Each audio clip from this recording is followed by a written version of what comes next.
네, 한 주간 동안 평안하셨습니까? 예, 오늘은 지난 시간에 보던 말씀 주제를 바꾸어서 같은 말씀인데 주제는 다른 주제를 함께 보겠습니다. 민수기 22장 1절로 7절에 있는 말씀을 보겠습니다. 이스라엘 자손이 또 진행하여 모압 평지에 진쳤으니 요단 건너편 곧 여리고 맞은편이더라. 십볼의 아들 발락이 이스라엘이 아모리인에게 행한 모든 일을 보았으므로 모압이 심히 두려워하였으니 이스라엘 백성의 많음을 인함이라. 모압이 이스라엘 자손의 연고로 권민하여 미디안 장로들에게 이르되 이제 이 무리가 소가 밭의 풀을 뜯어먹음 같이 우리 사면에 있는 것을 다 뜯어먹으리로다 하니 때에 십볼의 아들 발락이 모압 왕이었더라. 그가 사자를 부올의 아들 발람의 본향 강변 부돌에 보내어 발람을 부르게 하여 가로되 보라, 한 민족이 애굽에서 나왔는데 그들이 지면에 덮여서 우리 맞은편에 거하였고 우리보다 강하니 청컨대 와서 나를 위하여 이 백성을 저주하라. 내가 혹 쳐서 이기어 이 땅에서 몰아내리라. 그대가 복을 비는 자는 복을 받고 저주하는 자는 저주를 받을 줄을 내가 알미니라. 모압 장로들과 미디안 장로들이 손에 복술의 예물을 가지고 떠나 발람에게 이르러 발락의 말로 그에게 고하매. 이 말씀을 우리가 잘 알고 있습니다. 자, 이스라엘 백성들이 이제 요단을 건너기 전 마지막 모압 평지에 진을 쳤어요. 그런데 그 경계에 지금 진을 치고 있는 곳은 아모리 왕 시혼이 그들의 땅으로 살고 있었지만 이스라엘이 이제 그들을 멸망시키고 빼앗은 그 땅입니다. 그런데 그 땅은 원래 아모리 사람들의 땅이 아니었어요. 모압 땅이었습니다. 그러니까 그 가까이에 모압이 밀려나서 있었는데 여기에 보니까 모압 왕 발락이 무엇을 보았다고요? 이스라엘이 아모리인에게 행한 모든 일을 보았으므로 그랬죠. 모압이 심히 두려워하였으니. 자, 이스라엘을 심히 두려워했다 그랬어요. 이 방금 말씀드린 것처럼 요단 동편 땅은 본래 하나님께서 롯 자손들에게 주신 땅이에요. 그래서 아래쪽은 모압이, 위쪽은 암몬이 그렇게 차지하고 있었어요. 그런데 요단 서편에 있던 가나안 땅에 있던 아모리 족속이 요단을 건너와서 이 모압과 암몬의 땅을 쳐들어와서 그들의 땅을 빼앗고 거기에 살고 있었어요. 그래서 모압은 시온이 살던 그 헤스본 성읍을 내어주고 남쪽으로 쫓겨갔고 그 다음에 북쪽에 있던 암몬은 바산왕 옥이 차지한 땅에서 동쪽으로 밀려났습니다. 그래서 그 요단 동편을, 요단강을 끼고 있는 그 넓은 동편 땅, 그 땅은 이제 아모리 족속의 땅이 되었었는데 발락이 두려워한 것은 자기들이 아모리 족속들이 쳐들어왔을 때 어떻게 했어요? 그들을 막지 못했으므로 그 두 왕에게 빼앗겨버린 땅이었단 말이에요. 그런데 이 막강한 아모리 두 왕 시혼과 옥을 누가 멸망시켰습니까? 이스라엘이 멸망시켰어요. 그런데 이 이스라엘이 어디서 올라왔다고요? 애굽에서. 그래서 발락은 저들이 막지 못했던 그 막강한 족속들을 완전히 하나의 손실도 없이 완전히 멸망시킨 것을 보고 두려웠어요. 이스라엘을 뭐라고 했습니까? 이제 이 무리가 어떻게 한다고요? 소가 밭에 풀을 뜯어 먹음같이 우리 사면에 있는 것을 다 뜯어 먹으리로다. 사실은 에돔에서 이 사해 남쪽 그 세일 땅 에돔에서 그 아모리 왕들의 땅으로 가기까지는 모압을 통과해야 됩니다. 그런데 에돔을 돌아가야 했고 그 왕의 대로는 에돔의 중심으로 해서 모압의 중심으로 해서 이렇게 북쪽으로 향해 있어요. 그런데 그 땅을 그들이 다 차지하고 있었기 때문에 하나님께서는 그들을 어떻게 하라고 그랬어요? 에돔을 건드리지 마라. 또 누구도요? 모압도 건드리지 마라. 괴롭게 하지 마라. 암몬도 괴롭히지 말라. 그 땅은 너희에게 주지 않겠다라고 말씀하셨어요. 그래서 이스라엘 백성들은 어떻게 했습니까? 그 왕의 대로를 포기하고 굳이 광야를 돌아서 변방으로 돌아서 북쪽으로 향해 갔어요. 그런데 올라가다 보면 이 에돔을 돌아서 올라가다 보면 모압의 변방을 지나고 조금 더 가면 암몬 땅이 나오는데 그 사이에 강이 하나 있어요. 그 강 이름이 제가 여기 지도에 제가 적질 않았는데 그 강이 아모리의 땅과 그 다음에 이 남쪽의 모압의 땅과 그 다음에 동북쪽에 있는 암몬과 경계를 이루는 땅, 이 강입니다. 그 골짜기로 이스라엘 백성들이 들어간 거예요. 그래서 모압은 지나갔죠.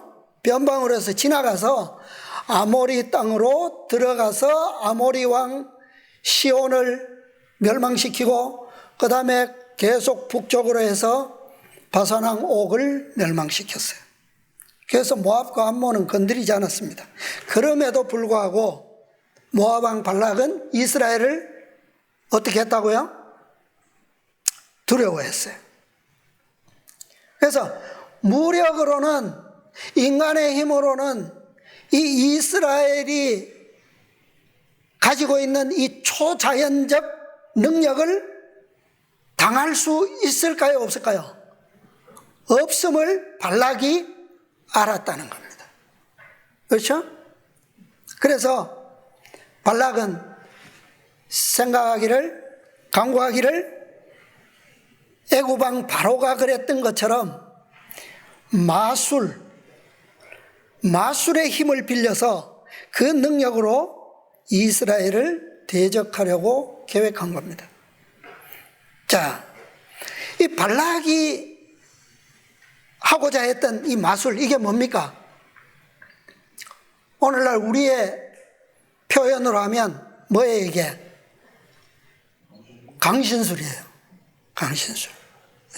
애굽 왕 바로가 모세 앞에서 그것으로 하나님의 사업을 어떻게 하려고 했습니까? 방해했어요. 예. 그래서 발락이 누구와 함께, 혼자 하지 않고 누구를 함께 데리고 갑니까? 4절에 보니까 미디안 장로들에게 이제 이 제안을 하죠. 그래서 미디안 장로들과 함께 이제 마술사가 있는 그 메소포타미아로 갑니다. 그곳에 누가 있었다고요? 메소포타미아에 마술을 하는 사람이 누굽니까? 발람이죠. 발람을 초청해 옵니다. 근데 지난 시간에 우리가 보았지만 이 발람이 메소포타미아로부터 이 요단 동편까지 모압에게 오기까지 그 길이 쉬웠습니까? 잘 왔어요? 어떤 난관들이 있었습니까? 그가 무엇을 타고 왔어요? 발람이 나귀를 타고 왔어요. 왜 나귀를 탔을까요? 자, 그는 이 발락에게 오기 전에 초청을 받고서 이미 하나님의 거절을 당했죠. 그죠? 너희는 가지도 말고 저주하지도 말라. 그런데도 발락이 가려고 하니까 하나님께서 어떻게 하셨어요? 막지 않으시고 가라 허락하셨어요. 근데 허락을 받고도 어땠습니까? 오는 길이 3번씩이나 어려움을 겪었어요. 그죠? 3번씩이나. 그리고 발락에게 마침내 왔습니다. 왔지만 이스라엘을 저주하는데 성공했어요? 성공하지 못하고 실패했어요. 자, 왜 하나님께서는 발람에게 가지 말라고 하셨음에도 끝까지 막지 않으시고, 그죠? 왜 막지 않으셨을까? 발락이 발람에게 손을 내밀었어요. 발락이 모압 왕이 마술사에게 발람에게 손을 내밀었어요. 그 결과로 발람이 발락에게 모압으로 오는 것은 오늘날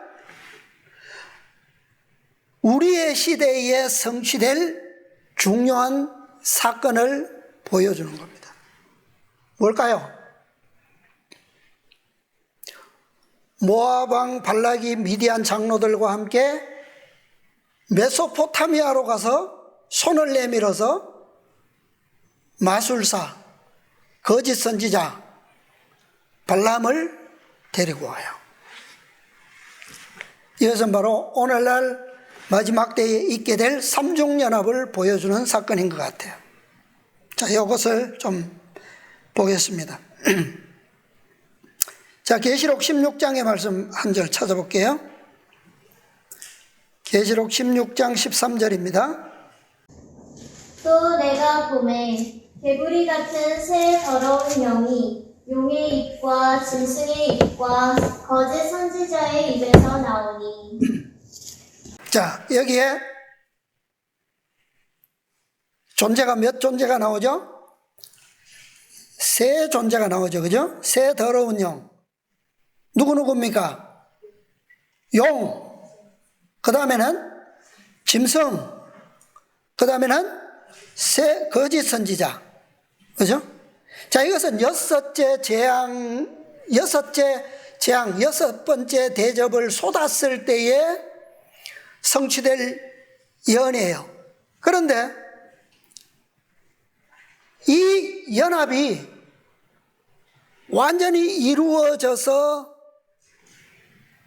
하나님의 백성들을 대적해서 싸우려고 하기 전에 이미 이 삼중연합은 이미 지금도 시작되었다라고 하는 겁니다.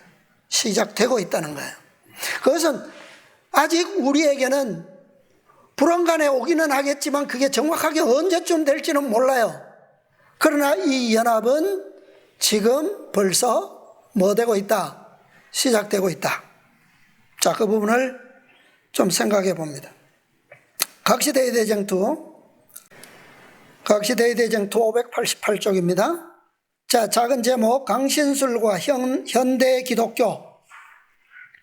자, 우리 얼마 전에 교과에서 배웠던 말씀이죠.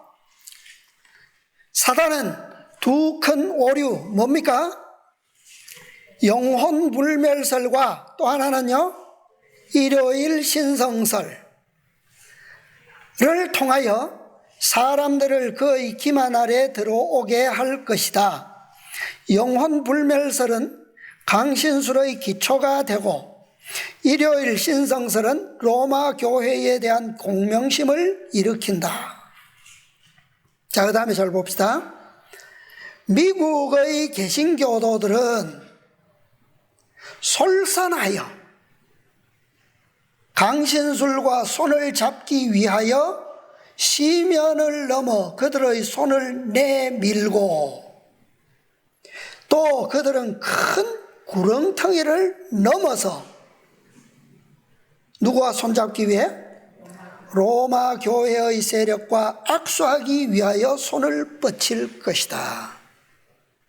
자, 로마 교회의 세력과 악수하기 위해서 누구에게 넘어간다고요? 누구에게 손을 내민다고요? 누가 손을 내민다고요, 먼저? 미국의 개신교도가 미국이 로마 교회의 세력을 향하여 뭐 한다고요? 손을 내밀고 큰 구렁텅이를 넘어간다 그랬어요. 자, 오늘 읽은 이 출애굽 역사의 기록을 보면 누가 개신교도고 미국이고 누가 로마 교회입니까? 누가 손을 내밀어요? 누가 먼 길을 넘어갑니까? 시면을. 발락이 넘어가죠, 그죠? 발락이 미디안 장로들과 함께 사절을 보내는 겁니다. 근데 이 손을 내미는 악수하는 목적은 따로 있어요. 따로. 사실은 처음과 끝만 보면 미국의 개신교도와 로마 교회가 악수하는 겁니다. 근데 그 목적은 어디에 있어요? 중간에. 뭐 하기 위해서? 강신술과 손잡기 위해서 악수한다는 거예요. 자, 그러면 강신술과 악수하는 게 아니고 로마 교회와 악수를 해야 강신술과 뭐 하게 된다는 겁니까? 손을 연합이 된다는 거예요. 그렇게 되면 결국 세 존재가 다 하나가 되는 거죠. 그러면 개신교도들에게는 강신술이 있다 없다? 있다면 내밀지 않겠죠. 없기 때문에 내미는 겁니다. 그러면 강신술에 누구에게 있다는 거예요? 누구와 하나라는 겁니까? 로마 교회의 세력 안에 강신술이 있다는 거죠. 그죠? 그렇기 때문에 로마를 손잡으면 무엇과도 강신술과도 연합하는 결과가 있다. 로마 교회와 악수하지 않고는 강신술과 연합할 수가 없다는 얘기죠. 그래서 여기서 보면 미국의 개신교도들은 누구라고요? 모압과 미디안입니다. 그 다음에 이들이 누구냐 하면 계시록 13장에 나온 거짓 선지자예요. 거짓 선지자. 개신교도. 그 다음에 발람은 오히려 로마 교회 짐승이란 말이에요. 짐승. 그러면 강신술은 뭡니까? 누굽니까? 강신술은 이미 로마 교회가 처음부터 가지고 온 게 뭐예요? 이교 로마의 철학을, 사상을 가지고 온 거예요. 영혼 불멸의 사상을 가지고 들어온 거예요. 그러니까 그 속에 이미 강신술의 정체는 이미 들어있는 겁니다. 그래서 개신교 미국이 로마교와 손을 잡을 때 짐승과 거짓 선지자가 연합해서 온 세상을 강신술 열차에다가 태우는 거예요. 근데 그 태우는 역할을 누가 하냐면, 그러니까 이 거짓 선지자와 로마 교회는 보이는 존재들이죠. 그러나 용의 존재는 보이지 않습니다. 그런데 역사는 용이 나타내는 역사로 말미암아 이들을 다 어디에 태울 거다?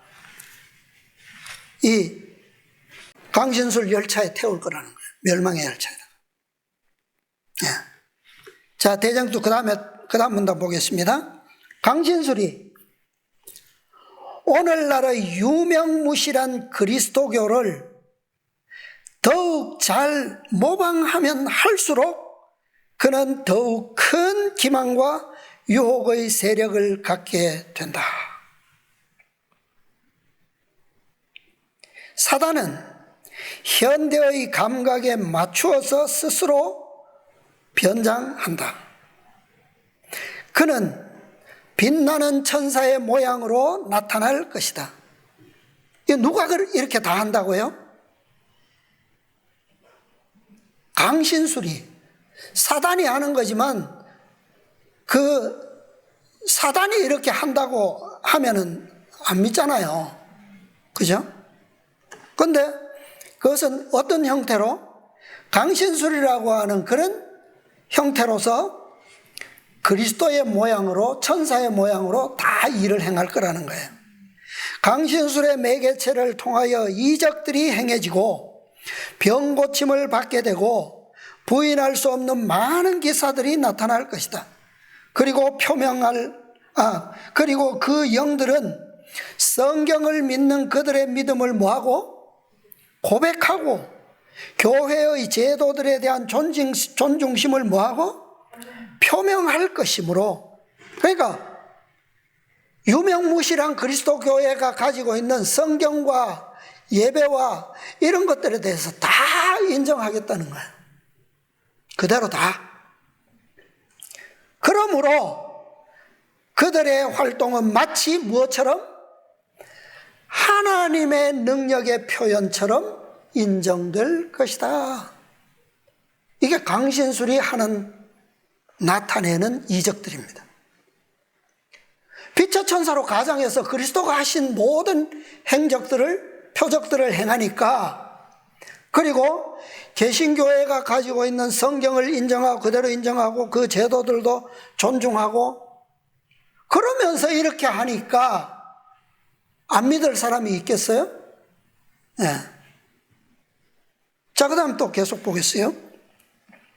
오늘날의 소위 그리스도인이라고 공언하는 자들과 불신자들의 한계를 거의 구별할 수 있다 없다? 없게 되어 있다. 왜 그렇습니까? 교회의 교인들은 세상 사람들이 사랑하는 것을 뭐하고? 사랑하고 있고 그들과 연합하고자 한다. 그러므로 사단은 그들을 하나의 단체로 연합시켜 누구와 누구를? 그리스도의 교와 세상은 누구의 세력입니까? 용의 세력이잖아요. 용. 그죠? 그러니까 무신론, 용의 세력과 그 다음에 개신교 단체, 소위 그리스도인이라고 공언하는 단체들을 하나로 연합시켜서 그들을 어디에? 강신술의 대열에 쓸어 넣음으로써 그의 사업을 강화시키고자 결심하고 있다. 이적이 참 교회의 분명한 표라고 자랑하는 법왕 교도들은 이적을 행하는 이 능력에 쉽게 기만당할 것이며, 자, 법왕 교도들, 천주교인들, 이들이 지식이 있어요, 없어요? 성경에 대한 진리의 지식이 없어요. 단지 누구의 말만 듣습니까? 교황의 말만 들어요. 그죠? 신부들의 말만 듣습니다. 성경은 연구하지 않아요, 전혀. 이들은. 그러니까 이들은 무엇에 다 속을 수밖에 없다고요? 이적을 행하는 이 능력에 쉽게 기만당할 것이며, 그 다음에 개신교도들은 어떻게 미혹당한다고요? 그들은 성경을 알잖아요. 종교개혁 시대를 거쳐왔고 복음을 가지고 있고 성경을 알아요. 그런데 왜 미혹당합니까? 그들은 무엇을 버렸다고요? 진리의 방패를 버린 개신교도들 역시 미혹당할 것이다. 그래서 법왕 교도들과 짐승이죠. 짐승의 세력, 그 다음에 개신교도들과, 이것은 거짓 선지자죠. 그 다음에 세속인들은 이것은 용의 세력입니다. 이 세 존재가 한결같이 경건의 능은 버리고 경건의 모양만 받아들일 것이다. 그들은 이 연합을, 온 세계를 교화시키는 큰 운동이요, 오랫동안 고대했던 무엇을? 복천년을 돌이켜 하는 운동이라고 볼 것이다. 그러니까 이 세 세력 안에 온 지구상의 모든 사람들이 다 어떻게 해요? 다 기만당할 것이고 미혹될 거라는 겁니다. 이것이 사단이 계획하는 삼중연합의 목적이에요. 그래서 사단은 이 삼중연합을 통해서는 온 세계를 회복시키는 종교적 운동처럼 하면서, 그래서 이 땅이 복천년 시대처럼 복지를 누리게 될 것을 그렇게 주장하면서 한편으로는 뭐하냐 하면 파괴하는 일을 합니다. 갈수록 점점 크게 일으키고 점점 빈번하게 일으켜요. 자, 그 다음 문단도 보겠습니다. 589쪽. 사단은 강신수를 통하여 인류에게 은혜를 베푸는 자처럼 나타나서 사람들의 질병을 고쳐주고 새롭고 더욱 고상한 종교적 신앙을 제시해 주는 것처럼 공언한다. 그러나 동시에 그는 파괴자로서 활동하게 된다. 그 유혹은 무수한 무리를 멸망으로 이끌어가고 있다. 부절제는 사람의 이성을 마비시켜버리고 방종과 투쟁과 유혈이 따르게 된다. 사단은 무엇을 좋아한다고요? 전쟁을 좋아한다. 왜냐하면 전쟁은 사람의 가장 악한 감정을 자극하며 전쟁의 희생자들을 죄악과 유혈 속으로 영원히 쓸어넣어버리기 때문이다. 나라가 다른 나라를 대적하여 싸우도록 자극하는 것이 사단의 목적이다. 그렇게 함으로 그는 사람들의 마음을 하나님의 날에 설 준비를 갖추는 사업으로부터 뭐하게 할 수 있다고요? 떠나게 할 수 있기 때문이다. 전쟁을 통해서 자기의 백성들을 영원히 가두어 놓는 목적도 있지만 그 혼란을 통해서 뭐하게 하는 게 더 크다고요? 목적이? 하나님의 날을 위해서 준비하는 일을 할 수 없도록 만드는 게 더 큰 목적이라는 거예요. 자, 근데 이 파괴하는 일이 무제한적일 수가 없죠. 사단은 어떤 범위 안에서만 할 수 있습니까? 하나님께서 허용하시는 범위 안에서만 파괴 행위를 할 수 있어요. 누구에게 했던 것처럼? 욥에게 했던 것처럼. 그죠? 딱 그만큼만 할 수 있는 거예요. 그래서 그럼에도 불구하고 사단은 그 허용된 범위 안에서 최대한의 효과를 내기 위해서 그는 무엇을 연구하느냐 하면 천년계의 비밀을 열심히 연구한다 그랬어요. 그래서 어떤 하나님의 특별한 특별한 보호하심이 없는 사람들, 그 다음에 보호하심이 떠나버린 장소들, 그런 곳을 지배하고 멸망시키기 위해서 전력을 하는 겁니다. 하나님께서 하나님의 손길이 떠나면 사단은 가차없이 파괴 행위를 합니다. 그리고 그러면서 그 모든 파괴의 결과들을 누구에게 돌려요? 하나님과 하나님의 백성들에게 뒤집어 씌웁니다. 그게 그의 전문이에요. 그렇죠? 그러면서 그는 뭐합니까? 앞으로는 거룩한 신성한 그런 회복운동을 하는 것처럼 거룩한 모양으로 그렇게 사람들 앞에서는 나타나요. 자, 발락, 모압왕 발락. 이 발락의 이름의 뜻이 뭐냐 하면 파괴자라는 뜻이에요. 약탈자, 파괴자. 그런데 이 발락의 무리가, 발락과 그 다음에 미디안의 연합체가 누구라고요? 오늘 이 출애굽 사건에서 보면 누구에 속한다고요? 개신교에. 개신교 무리, 그죠? 왜 그러냐 하면 이들은 롯의 자손이란 말이에요. 아브라함의 신앙을 처음 가졌던 백성들이에요. 네. 그 다음에 미디안은 아브라함의 후처 그두라의 자손들입니다. 네. 그러니까 아브라함의 피를 가진 백성들이에요.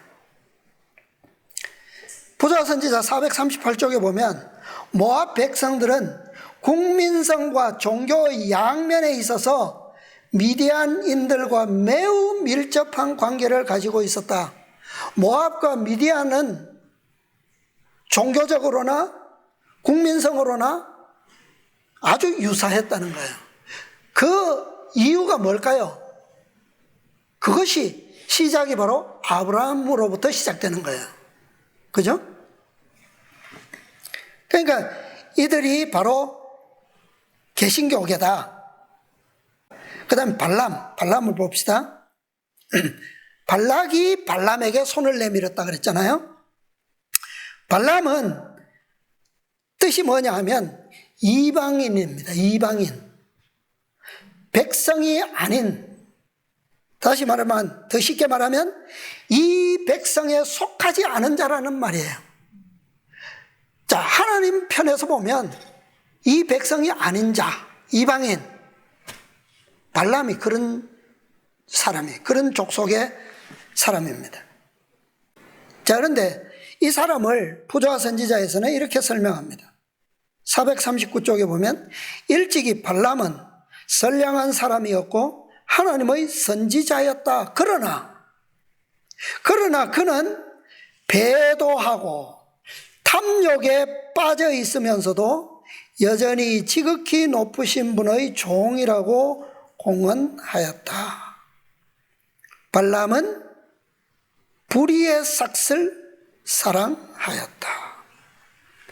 제가 이 발람을 오늘날 삼중 세력 중에 누구에게 적용했죠? 발람. 짐승은 누굽니까?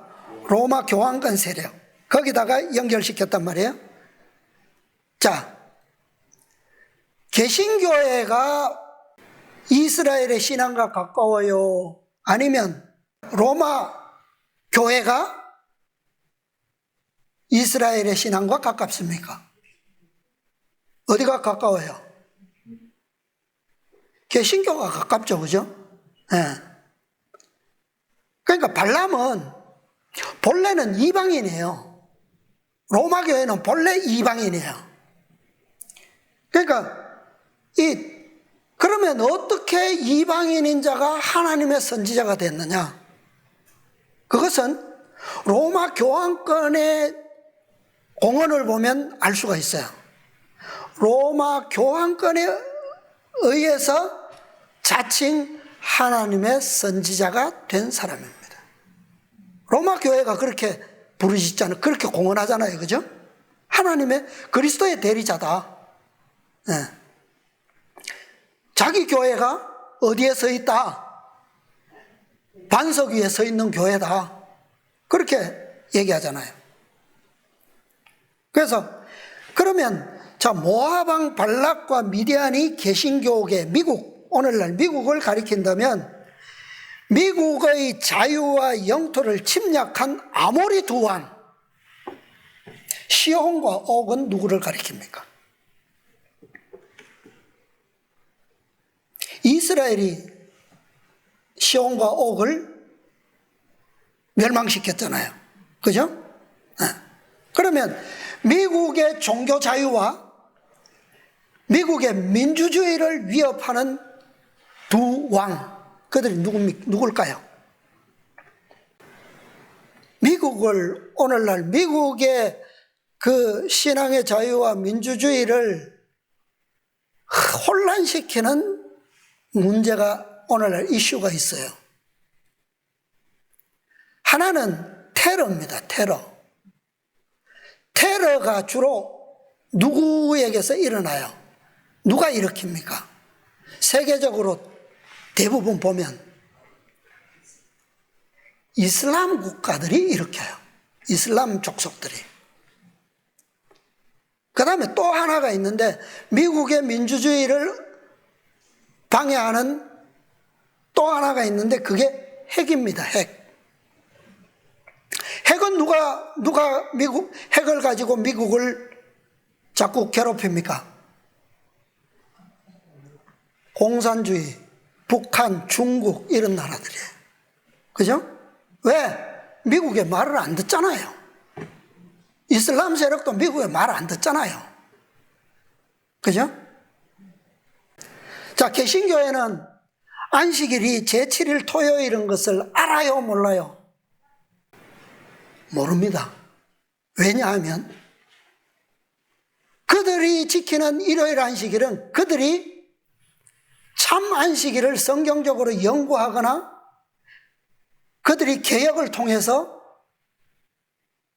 변화되었거나 그런 안식일이 아니에요. 이 안식일은 어디에서 온 겁니까? 유전으로 온 거예요. 전통으로. 어디에서? 천주교로부터, 로마교회로부터 온 거예요. 그냥 그대로 지키는 것 뿐이에요. 그들이 깨달아서 그걸 지키는 게 아니란 말이에요. 예. 그런데 로마교회는 그러면 참안식일이 어느 날인지 알까요, 모를까요? 알기는 아는 게 아닙니다. 로마교회는 정확하게 알아요. 정확하게 알아요. 왜? 왜 그렇습니까?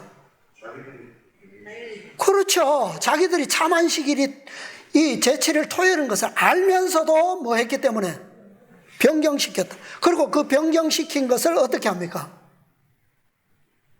인정하고 있단 말이에요. 네? 분명히 정확하게 알고 있어요. 자, 부조화 선지자 한번 볼게요. 발람이 지금 로마 교회의 예를 상징한다고 그랬잖아요. 부조화 선지자 441쪽. 모압인들은 타락한 우상 숭배자들이었으나 어떤 사람들이라고요? 타락한 우상 숭배자들이에요. 그러니까 타락하기 전에는 그들은 어떤 사람이었다고요? 네, 아브라함의 안식일을 알았던 사람들이에요. 근데 타락한 우상 숭배자들이었으나 근데 지금 많은 세월이 지났잖아요. 수백 년이 지났잖아요. 그러니까 저희가 받은 빛에 의하면 그들의 죄는 하나님 보시기에 누구의 죄만큼 크지 않다. 발람의 죄만큼은 크지 않다. 수백 년 세월을 지나오면서 그들은 이미 대대로 타락해서 지금 알고 있는 하나님은 뭐예요? 그냥 우상의 하나님이라는 거예요. 그러니까 율법으로 치면 유전, 전통으로 내려오는 신앙을 하고 있을 뿐이라는 거죠. 그런데 발람은 어때요? 발람은 다릅니다. 그러니까 자, 오늘날 개신교회가 받은 빛이 클까요? 아니면 로마 교회가 받은 빛이 클까요? 여기 분명히 그랬어요. 모압인들은 발람의 죄만큼 크지 않다. 누가 빛을 더 많이 받았다는 겁니까? 발람이. 그러면 개신교회보다는 누가 빛을 더 많이 받은 것과 같다? 로마 교회가. 그런 말이거든요. 그러니까 개신교회는 십계명, 특히 안식일에 관한 빛을 받은 적이 있습니까? 없습니까? 없어요. 안식일 교회 말고는 없단 말이에요. 그죠? 네. 로마 교회의 전통의 안식일을 그대로 뭐 한 겁니까? 그대로 알고 지킨 거예요. 그러면 그들의 받은 빛은 무엇에 관한 겁니까? 율법에 관한 빛이 아니라 복음에 관한 빛을 더 많이 받은 거예요. 그렇죠?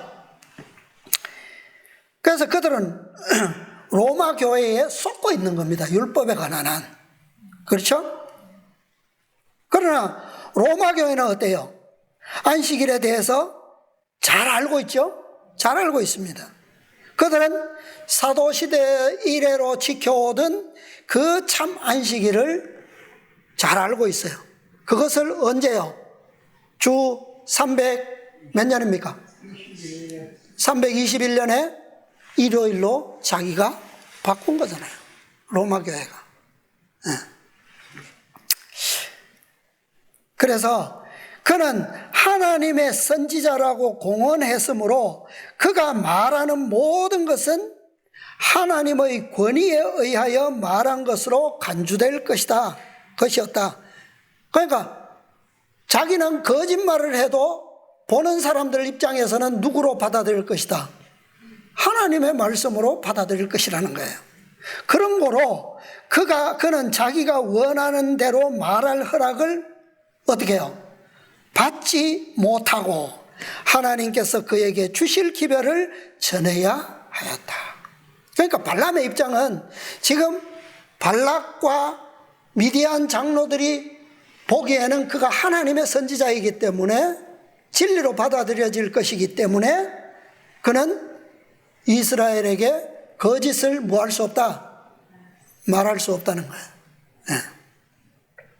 그래서 그들은 자신이 일요일을 안식일로 변경시키고도 그것을 뭐 하지 않는 겁니까? 로마 교회는 부인하지 않는 거예요.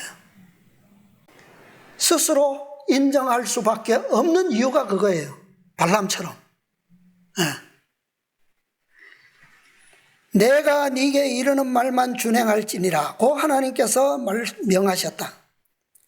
이렇게 하는 것이 하나님의 뭐라고요? 명령이기 때문에. 하나님의 명령이 없었다면 천주교회가 자신들의 교리가 거짓이라고 하는 것을 지금 지키고 있는 일요일 안식일이 거짓이라고 하는 것을 자신들의 책에 공공연히 기록하겠어요? 안 하겠어요? 안 하겠죠.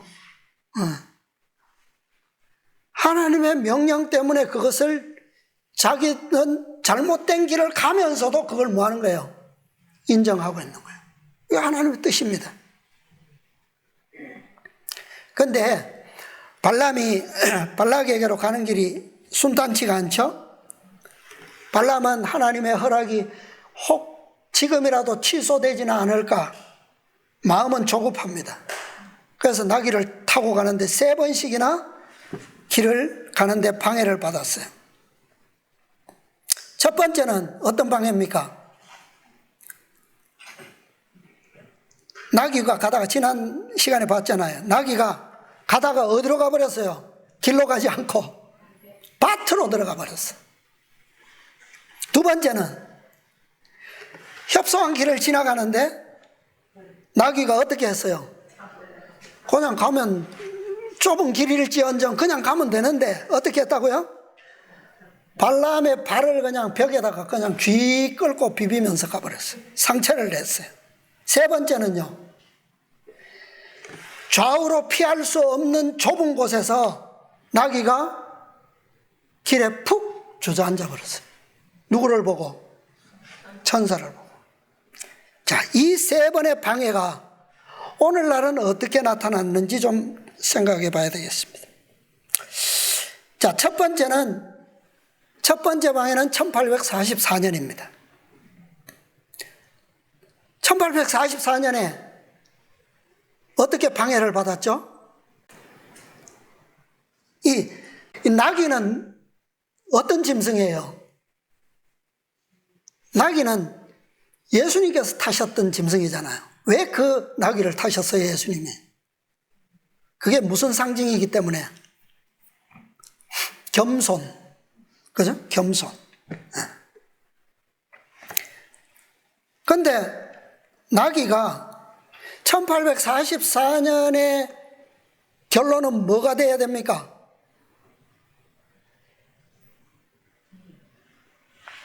예수님의 재림이 돼야 되는데, 그죠? 재림을 기다리고 있잖아요. 그게 돼야 되는데 나귀가 밭으로 가버렸어요. 어디로 갔습니까? 예수님께서 어디로 가신 거예요? 지상으로 오시지 않고 어디로 가신 거예요? 지성소로 가신 거예요. 그러니까 발람이 생각했던 것과는 전혀 다른 길로 간 거예요. 이게 첫 번째 방해입니다. 사실은 예수님께서 지성소 가시는 것이 그게 맞는 길이죠. 진리인데 나귀는 어느 길로 인도했습니까? 재림의 길로 잘못된 해석으로 갔다는 거예요. 그죠? 그게 더 맞겠네요. 그죠? 자, 두 번째는 언제냐면 두 번째 방해는 1888년입니다. 1888년에 어떤 방해를 받았죠? 미국 의회가 1월 법령 통과를 기다리고 있었어요. 법으로. 그런데 그때 존스가 미국 의회에 가서 호소함으로 그 법령이 기각되고 말았어요. 법령 자체가 뭐 한 겁니까? 발람의 의도 자체가 손상을 입은 거예요. 상처를 입은 거예요. 법령이 올라가 있었는데 올라가서 그게 통과돼야 뭐 하는 건데 그 길을 무난하게 잘 가는 건데 딱 기각돼서 무효, 아예 없어져 버렸어요. 그러니까 그게 뭡니까? 발이 상한 거예요. 세 번째 방해는 뭘까요? 세 번째는 어떤 이적이 일어났어요. 거기서 나귀가 뭐합니까? 말을 해버려요. 이 나귀가 말을 하는 짐승이 아니잖아요.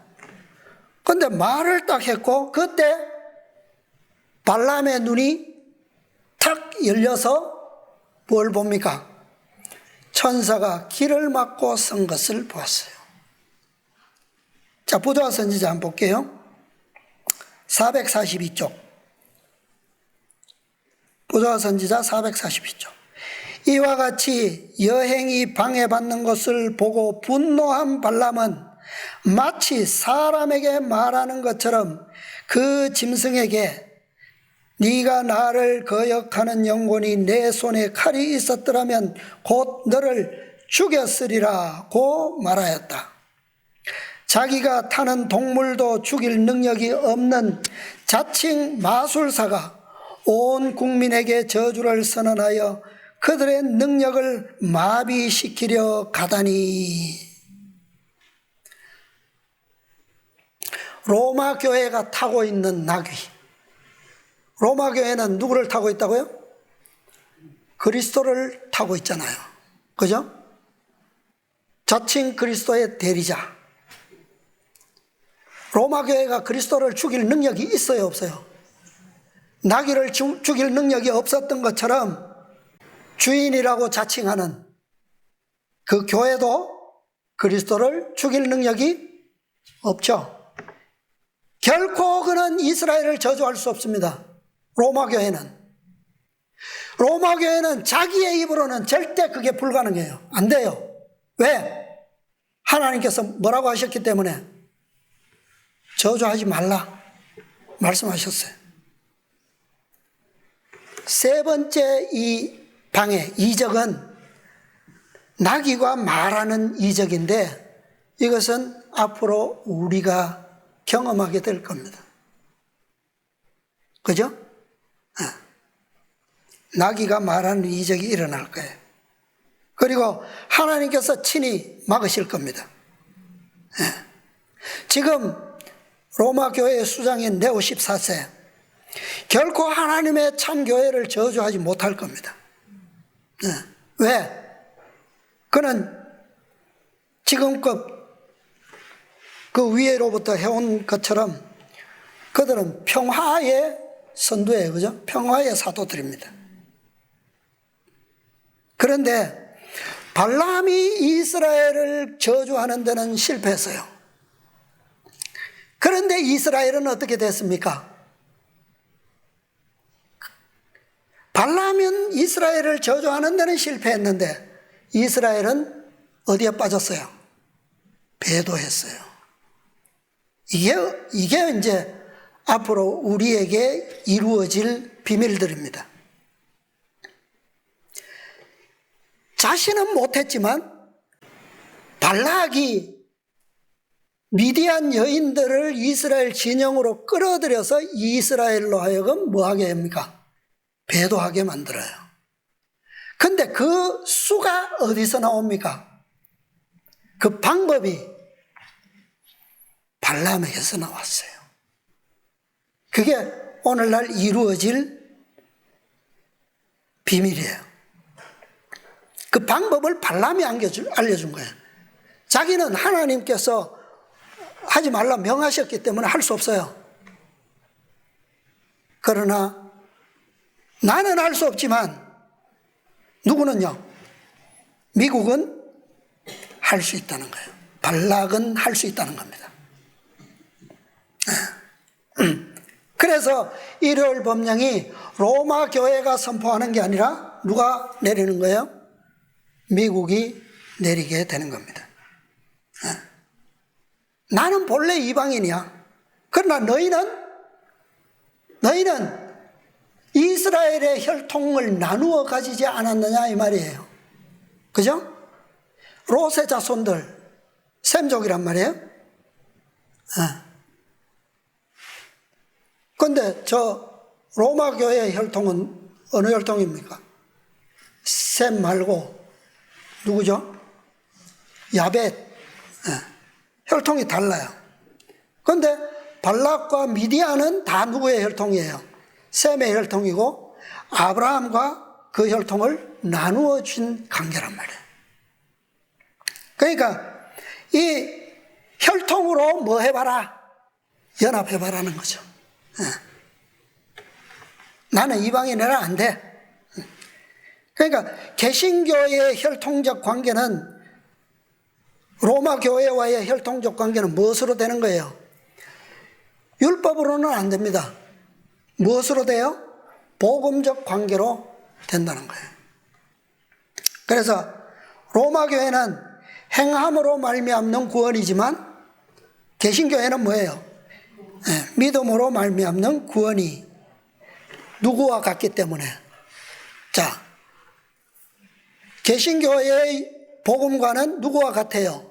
로마 교회가 같습니까? 같지 않아요. 누구와 같아요? 제7일 안식일 예수재림 교회와는 같아요. 같은 개신교회예요. 그죠? 그러니까 맞는 너희들끼리 해봐라. 그래서 그들과 손잡으로 개신교회와 제7일 안식일 예수재림과 교회가 손잡음으로 거기에 뭐가 들어오는 거예요? 강신술, 배도의 물결이 들어오게 되는 겁니다. 자, 아까 질문했죠? 왜 하나님께서는 발람에게 가지 말라고 하셨음에도 끝까지 막지는 않으셨는가? 부조화 선지자 443쪽. 이 문단 중간이라 제가 읽게요. 하나님께서는 모압인들에게 히브리인들이 하나님의 보호 아래 있다는 증거를 주시고자 하셨다. 누구에게요? 모압인들에게. 모압 자손들도 뭘 알아야 된다고요? 이스라엘이 하나님의 보호 아래 있다라고 하는 증거를 주시고자 하셨다. 그 같은 증거로서 하나님의 허락이 없이는 발람이 히브리인을 저주할지라도 그것이 얼마나 무력함을 모압인들에게 보이셨던 것이다. 그러니까 발람이 알았던 것처럼 누구도 알아야 된다고요. 모압이. 개신교에도 분명히 알아야 된다는 거예요. 누구를 저주할 수 없도록 하나님의 백성을 저주할 수 없다는 것을 알아야 돼. 그래야지만 하나님께서 뭐 하실 수 있어요? 그들의 잔을 채울 수가 있는 겁니다. 그리고 하나님의 교회를 세상에 완전히 드러내실 수가 있는 거예요. 미국과 개신교회도 발람의 사술은 이스라엘을 저주할 수 없었던 것처럼 하나님의 남은 교회를 로마 교황권은 물론이고 개신교회조차도 미국조차도 뭐 할 수 없다고요?